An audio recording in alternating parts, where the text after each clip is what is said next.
Hello പ്രിയ ശ്രോതാക്കളെ, നമ്മുടെ ജീവിതത്തിൽ നമ്മൾ പലപ്പോഴും പല ടെൻഷൻ ഇങ്ങനെയുള്ള മേഖലകളിൽ കൂടെയൊക്കെ കടന്നു പോകുമ്പോൾ നമ്മൾ കണ്ടെത്തുന്നത്, മനസ്സിനൊരു സന്തോഷം ഉണ്ടാകാനായിട്ട് നമ്മൾ കണ്ടെത്തുന്നത് വിനോദയാത്രകൾക്ക് പോവുക, അല്ലെങ്കിൽ പാർക്കിൽ പോവുക, അല്ലെങ്കിൽ ഒരു സിനിമയ്ക്ക് പോവുക, ഒരു 2.5 മണിക്കൂർ അതിന് പോയി എല്ലാ പ്രയാസങ്ങളിൽ നിന്നും ഉണരുക. മദ്യപിക്കുന്നവർ 2 സ്മോൾ അടിക്കുക, അവിടെ പോയി കുറേ നേരം ചിലവഴിക്കുക. ഇങ്ങനെയൊക്കെയാണ് നമ്മൾ ചെയ്യാറുള്ളത്. അതിൻ്റെ അകത്ത് ഏറ്റവും കൂടുതൽ ടാക്സ് സർക്കാരിന് വന്നു ചേരുന്ന മേഖലകളാണ് ഞാൻ ഈ പറയുന്ന മേഖലകൾ.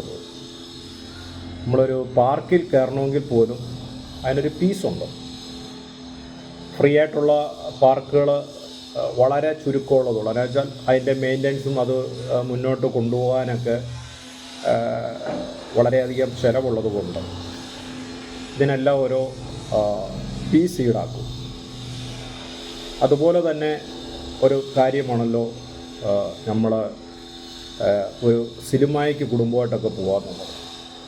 ഇന്നത്തെ കാലത്ത് ഒരു സിനിമ കാണാൻ ഒരു 4 അംഗ സംഘം ഒരു കുടുംബത്തിലുണ്ടെങ്കിൽ അവർ പോയാൽ ഏറ്റവും കുറഞ്ഞത് 1000 രൂപ ചിലവാകും. സിനിമ കാണാനുള്ള ആ ടിക്കറ്റിൻ്റെ ചാർജും. പിന്നെ പണ്ടത്തെ പോലെയല്ല, ഇന്നൊരു സിനിമയ്ക്ക് കയറി കഴിഞ്ഞാൽ അവിടെ നിന്ന് ഫുഡ് വാങ്ങുക. നമ്മൾ വെളിയിൽ നിന്ന് കൊണ്ടുവന്നാൽ അവർ സമ്മതിക്കത്തില്ല. നല്ലൊരു ശതമാനം തിയേറ്ററുകളും നമ്മൾ വെളിയിൽ നിന്ന് എന്തെങ്കിലുമൊക്കെ കാര്യങ്ങൾ മേടിച്ചുകൊണ്ട് അതിൻ്റെ അകത്ത് കയറിയാൽ അവരെ അനുവദിക്കത്തില്ല. അവർ തടയും, അത് പറ്റത്തില്ലെന്ന് പറയും. ശരിയാണ്, അവർ തിയേറ്റർ പണിതിട്ട് വലിയ എമൗണ്ടിൽ അതിൻ്റെ അകത്ത് കോഫിയും മറ്റുള്ള കാര്യത്തിനുമൊക്കെ തിയേറ്റർ ഉടമയുടെ കയ്യിൽ നിന്ന് അത് റെൻറ്റിനെടുത്ത് ചെയ്യുന്ന ആൾക്കാരുണ്ട്.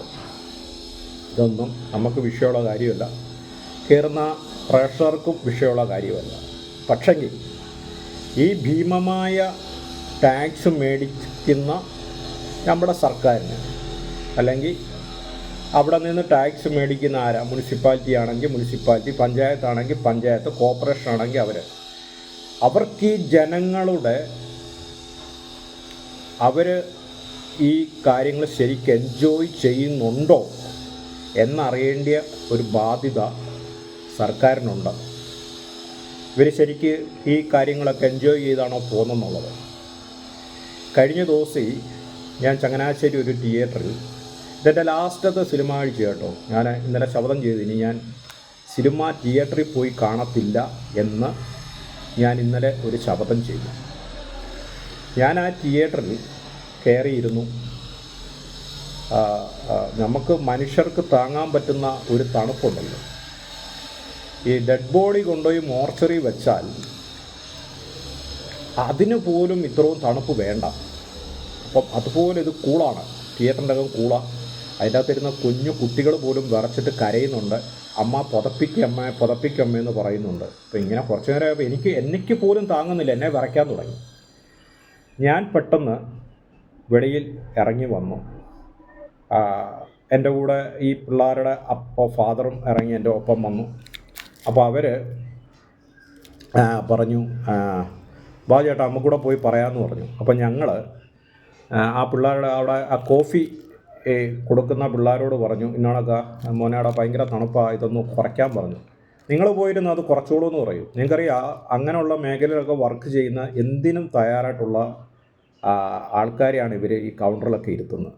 രണ്ടാമത്തെ സംസാരത്തിൽ എനിക്ക് മനസ്സിലായി, അവൻ്റെ ഭാഗത്തു നിന്ന് അവനോട് സംസാരിച്ചാൽ ശരിയാകത്തില്ലെന്ന് മനസ്സിലായപ്പോൾ ഞാൻ ചോദിച്ചു, മാനേജർ എവിടെ ഇരിക്കുന്നത്? മാനേജർ മുകളിലുണ്ട്, നിങ്ങൾ അങ്ങോട്ട് ചെന്നാൽ അങ്ങോട്ട് പോയി കംപ്ലയിൻറ്റ് ചെയ്യാൻ പറഞ്ഞു. അപ്പോൾ ഞാൻ മാനേജർക്ക് ചെന്ന് ഞാൻ കംപ്ലയിൻറ്റ് ചെയ്യുന്ന ഭാഗമാണ് നിങ്ങൾ ഈ കാണുന്നത്. അതിൻ്റെ അകത്ത് വന്നിരിക്കുന്ന ഒരു മനുഷ്യരാണ്. എൻ്റെ പൊന്നിയേട്ട പുതപ്പ് കൊണ്ട് പറഞ്ഞോ വീട്ടിൽ നിന്ന് സിനിമ കാണാനായിട്ട്? എൻ്റെ കൂളിങ് കുറച്ച് കുറയ്ക്കേ. അത് കുറയ്ക്കുക. ഞങ്ങൾ വിറച്ചിട്ട് അതിൻ്റെ അകത്ത് ഇരിക്കാൻ മേല. ഓ എന്നാ കൂളിങ് ഇങ്ങനെയാണിരുന്നു സിനിമ കാണേണ്ടത്. കുറച്ചിടെ ആര് പറഞ്ഞു? ഓ കൂളിങ് ഇല്ല, സിനിമ കാണാൻ വരുന്നത് ഇങ്ങനെയാണ്, വിറച്ചിട്ട് അതിൻ്റെ അകത്ത് ഇരിക്കാൻ വരുന്നത്. ഞാൻ വന്ന 3 വയസ്സുള്ള കൊച്ചുമായിട്ടാണ് വന്നത്. ഞാൻ ആ കൊച്ചു നിങ്ങൾ മനുഷ്യൻ്റെ ഇത് അനുസരിച്ച് പവർ അനുസരിച്ചൊക്കെ ഇത് ഇട. ആ ബാത്റൂമാണ് ആ ലേഡീസാന്ന് തോന്നുന്നു. ഇത് പുറത്തിട്ടാക്കോ? അപ്പോൾ മാനേജർ പറഞ്ഞു പോയിക്കോളുക, അത് ഞങ്ങൾ കുറച്ചോളാം എന്ന് പറഞ്ഞു. അവിടെ നിന്ന് ഞാൻ തിരിച്ച് ഞങ്ങളതിൻ്റെ അകത്ത് വന്നിരുന്നു. കുറഞ്ഞൊന്നുമില്ല. ഇനിയും എനിക്കറിയത്തില്ല, അത് 2 തിയേറ്റർ ആയതുകൊണ്ട് രണ്ടിടത്തും കൂടെ ഒരു രീതിയിലാണ് ഇത് ഈ AC വർക്ക് ചെയ്യുന്ന ഉള്ളത് കൊണ്ട് ഇനി ഒരു തിയേറ്ററിലായിട്ട് AC-യുടെ പവർ കുറയ്ക്കാൻ പറ്റുമോ എന്നെനിക്കറിയില്ല. ഞങ്ങൾ എന്ത് ചെയ്യാനാണ്, വളരെ ബുദ്ധിമുട്ടി. ഈ നമ്മൾ വളരെ ഇതായിട്ട് എൻജോയ് ചെയ്തിരുന്ന് കാണേണ്ടിയ ഒരു സിനിമ നമ്മൾ വളരെ നമ്മുടെ ഒരാൾ നമ്മളെ വരിഞ്ഞു മുറിക്കാൻ എങ്ങനെ ഇരിക്കും, അങ്ങനെ ഇരുന്നുകൊണ്ടൊരു സിനിമ കണ്ടാൽ എങ്ങനെ ഇരിക്കും. അപ്പോൾ ആ രീതിയിലാണ് ആ സിനിമ കാണാൻ പറ്റിയത്. അപ്പോൾ ഇതിൻ്റെ ഇടയ്ക്ക് ഞാനിത് പറഞ്ഞ് ഇറങ്ങിക്കഴിഞ്ഞ് കഴിഞ്ഞപ്പോൾ എൻ്റെ പുറകെ പെട്ടെന്ന് ഒരുത്തം വന്നു, ഒരു ഗുണ്ട മാതിരി ഒരുത്തം വന്നു. അവൻ എന്നെ ആ പാടൊന്ന് അടിമുടി നോക്കി, ഇവന്മാർ എന്നെ നോക്കി. അപ്പോൾ എനിക്ക് മനസ്സിലായി അവർക്കിത് ഇഷ്ടപ്പെട്ടിട്ടില്ല. അപ്പോൾ ഏതെങ്കിലും രീതിയിൽ ഒരു ഫൈറ്റിംഗ് ഉണ്ടാകാൻ സാധ്യതയുണ്ട് എന്ന് എനിക്ക് മനസ്സിലാക്കി. ഞാനപ്പോൾ തന്നെ തിയേറ്ററിൽ നിന്ന് നമ്മുടെ 3-4 കൂട്ടുകാരെ വിളിച്ചു. ഇങ്ങനൊരു സംഭവമുണ്ട്, ചിലപ്പോൾ ഒരു ഏറ്റുമുട്ടലിന് സാധ്യതയുണ്ട്, സിനിമ പിരിയുന്ന സമയത്ത് അവിടെ ഒന്ന് വന്നേക്കണമെന്ന് പറഞ്ഞു. അപ്പോൾ ഇവർ പെട്ടെന്ന് സിനിമ പിരിയുന്ന സമയത്ത് ഗേറ്റിൻ്റെ അവിടെ വന്നു. പക്ഷേ സിനിമ പിരിഞ്ഞ് ഇവരതിനൊന്നും വന്നില്ല. ആ ഒരു കാര്യങ്ങൾക്കൊന്നും അവർ മുതിർന്നില്ല. എന്നാ വെച്ചാൽ സിനിമ പിരിഞ്ഞ് കഴിഞ്ഞാൽ ഒരുപാട് പേരുണ്ടാവുമല്ലോ. അപ്പം തിയേറ്റർ എന്ന് പറയുന്ന സാധനം സ്ഥിരം ഒരിടത്ത് നിലനിൽക്കേണ്ട സാധനമാണ്. അങ്ങനൊരു അറ്റാക്കിങ് നമ്മുടെ മേൽ ഉണ്ടായാൽ അതിൻ്റെ പ്രത്യാഘാതം വലുതായിരിക്കുമെന്ന് അവരും ചിലപ്പോൾ അതിനെക്കുറിച്ച് ചിലപ്പോൾ ചിന്തിച്ചാണ് എന്തെങ്കിലും ആയിക്കോട്ടെ, ചിലപ്പോൾ എൻ്റെ ചിന്തയായിരിക്കാം, അത് വിട്ടേക്കുക. പക്ഷെ ഞാൻ പറയുന്നത്, നമ്മൾ പ്രേക്ഷകർക്ക് ഇങ്ങനെയുള്ള സൗകര്യങ്ങളൊക്കെയാണോ ഒരു മനുഷ്യൻ്റെ നോർമലിൽ കിട്ടേണ്ടിയ കൂളിംഗ് ആണോ ഒരു തിയേറ്ററിൽ നിന്ന് കിട്ടേണ്ടത്? ഇത് എന്ന് പറഞ്ഞാൽ എത്രയാണ്? ഞാൻ 140 രൂപ മുടക്കി ഞാൻ 2 മണിക്കൂർ 2.5 മണിക്കൂറത്തെ സിനിമയ്ക്ക് വേണ്ടി കയറിയിട്ട് എനിക്കൊരു നരകയാതനയായിട്ടാണ് ഞാൻ ആ തിയേറ്ററിൽ സിനിമ കണ്ടിട്ട് ഇറങ്ങുന്നത്. ഇനി ഞാൻ തിയേറ്ററിൽ പോയി സിനിമ കാണത്തില്ല, ഞാൻ ശപഥം ചെയ്തിരിക്കുകയാണ്. അപ്പോൾ ഇതൊക്കെ അന്വേഷിക്കേണ്ടത് ഈ ടാക്സ് വാങ്ങുന്ന മുനിസിപ്പാലിറ്റിയും അല്ലെ പഞ്ചായത്തും അല്ലെ കോർപ്പറേഷനും ഇങ്ങനെയുള്ളവർ അന്വേഷിക്കണം. ഇടയ്ക്ക് കയറി ജനങ്ങൾ തൃപ്തരാണോ, നിങ്ങളിതുകൊണ്ട് എൻജോയ് ചെയ്യുന്നുണ്ടോ? ഇപ്പോൾ പാർക്കിലാണല്ലോ, ഓക്കെ, നിങ്ങൾ പാർക്കൊക്കെ ഇഷ്ടപ്പെട്ടോ, എങ്ങനെയുണ്ട് പാർക്കിലെ പ്രവർത്തനങ്ങൾ? അല്ലെങ്കിൽ ഏത് മേഖലയാണോ സർക്കാർ കാശ് മേടിക്കുന്ന ഏത് മേഖലയാണേലും സർക്കാർ ഉദ്യോഗസ്ഥന്മാർ ഇത് അന്വേഷിക്കണം. ഇപ്പോൾ നിങ്ങൾ പറയും ഇത് ആദ്യമായിട്ട് കിട്ടുന്നൊരു കംപ്ലയിൻ്റാണെന്ന് പറയും. എനിക്ക് വേണമെങ്കിൽ ഇതിൻ്റെ പുറകെ പോവാം, എനിക്ക് വിവരാവകാശ കോടതി പോവാം, എനിക്കിതിൻ്റെ നേരെ ഈ ഫൈറ്റിങ് നടന്നു, എനിക്കിങ്ങനെ തിയേറ്ററിൽ നിന്ന് ഇങ്ങനെ ഒരു അനുഭവം കിട്ടിയെന്നൊക്കെ പറഞ്ഞ് എനിക്ക് വേണമെങ്കിൽ ഇതിൻ്റെ പുറകെ പോവാം, ഇതിൻ്റെ പുറകെ പോയി ഫണ്ടൊക്കെ ഉണ്ടാക്കാം, കേസും കാര്യങ്ങളോട്ടൊക്കെ പോവാം. പക്ഷേ അതിനോടൊന്നും എനിക്ക് താല്പര്യമില്ല. ഇത് ഒരു വാണിംഗ് ആയിട്ട് നിങ്ങളുടെ മുമ്പിൽ ഞാൻ വരികയാണ്. എല്ലാ ജനങ്ങളും അറിയാനായിട്ട് വരികയാണ്. നമ്മൾ വിനോദത്തിന് നമ്മൾ പൈസ കൊടുക്കുന്നുണ്ടെങ്കിൽ അതിൻ്റെ കാര്യങ്ങൾ ചെയ്തു തരേണ്ടത് 100% സർക്കാരാണ്. അതിനവർ ബാധ്യസ്ഥരാണ്. അല്ലാത്ത സ്ഥലങ്ങളിൽ സർക്കാർ കയറി ചോദ്യം ചെയ്യുകയും ജനങ്ങൾ ഹാപ്പിയാണോ എന്ന് അന്വേഷിക്കുകയും ചെയ്യേണ്ടത് സർക്കാരിൻ്റെ ചുമതലയാണ്. അതൊരു ബാറിലാണെങ്കിൽ പോലും ആ ബാറിൽ ഭീമമായ കാശ് ഈ മദ്യപിക്കുന്നവരുടെ കൈ മേടിക്കുന്നുണ്ടെങ്കിൽ അവർ ആ ബാറിൽ അവർക്ക് കിട്ടേണ്ട എല്ലാ സംവിധാനങ്ങളും കിട്ടുന്നുണ്ടോ എന്ന് അന്വേഷിക്കേണ്ടതൊക്കെ ഈ സർക്കാരിൻ്റെ മേഖലയിലല്ല. അല്ലാതെ അവിടെ പോയിട്ട് അന്വേഷിച്ചിട്ട് ആരും അങ്ങനെ കംപ്ലയിൻ്റ് ചെയ്യാറില്ല.